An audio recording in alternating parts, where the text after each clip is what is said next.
Pemirsa sekalian, salah satu maksud Allah menciptakan kita manusia di samping untuk beribadah kepadanya, sebagaimana ayat yang sangat masyhur, wa ma khalaqtul jinna wal insa illa liya'budun, yakni untuk beribadah kepada Allah Subhanahu wa taala.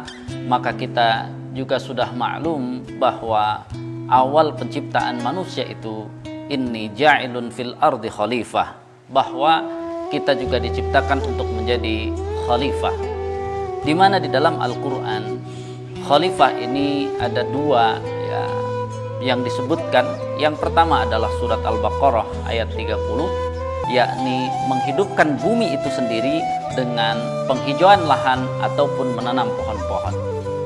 Karena itu di dalam Al-Quran khalifah itu dihubungkan dengan amanah yang harus diemban, di mana kalau kita lihat ayat berkenaan dengan amanah, maka amanah itu sangat berat, di mana Allah Subhanahu wa taala dalam surat Al-Ahzab ayat 72 dan 73 menyatakan bahwa inna aradnal amanata 'alas samawati wal ardh, bahwa Allah Subhanahu wa taala menyodorkan amanah ini kepada langit dan bumi, wal jibal, juga menyerahkan amanat ini kepada gunung-gunung, fa abaina ayyahmilnaha, tetapi mereka semua enggan untuk menerima amanah tersebut, wa asfaqna minha, bahkan akan hancur kalau mereka sanggup menahan amanah tersebut, wa hamalahal insan, tetapi ternyata manusia mau mengambil amanah itu, innahu kana zaluman jahula, padahal manusia itu di dalam dirinya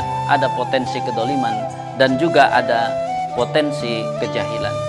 Walaupun ketika kita bicara tentang awal penciptaan manusia yang ada di dalam surat Al-Baqarah ayat 30, Allah sudah memberi garansi bahwa kalau manusia itu mau sungguh-sungguh mengikuti arahan Allah Subhanahu wa taala, atau dalam surat Shad ayat 26 yang berbicara tentang Nabi Daud dilarang untuk mengikuti hawa nafsunya, tetapi mengikuti apa sebenarnya yang sudah disarankan oleh Allah Subhanahu wa taala di dalam Al-Qur'an, maka sesungguhnya dia akan bisa melaksanakan amanah itu dengan baik. Karena itu beratnya amanah tersebut, maka surat Al-Ahzab tadi diakhiri dengan wali liyu'adziballahul munafiqin wal munafiqat wal musyrikin wal musyrikat.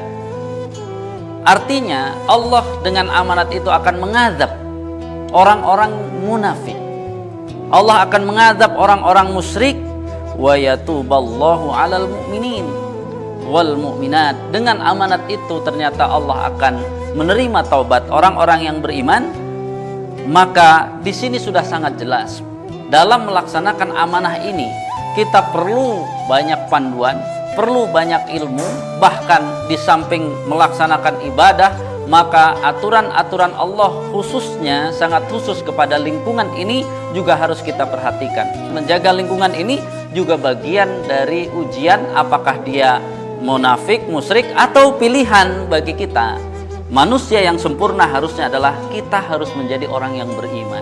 Artinya semua lahan dijaga, semua alam ini dijaga, tetap dalam aturan ketentuan Allah Subhanahu wa taala, sehingga pelaksanakan amanah ini menjadi satu ketentuan bahwa kita benar-benar diciptakan Allah dan bisa melaksanakan apa yang sudah ditugaskan Allah Subhanahu wa taala, yang pertama sebagai ibadah ataupun menjadi khalifah di muka bumi ini.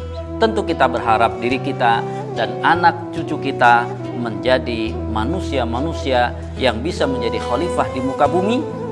Tetapi manusia yang menjadi khalifah di muka bumi, yakni yang mampu menjalankan segalanya dengan baik, itulah golongan orang-orang yang beriman kepada Allah Subhanahu wa taala.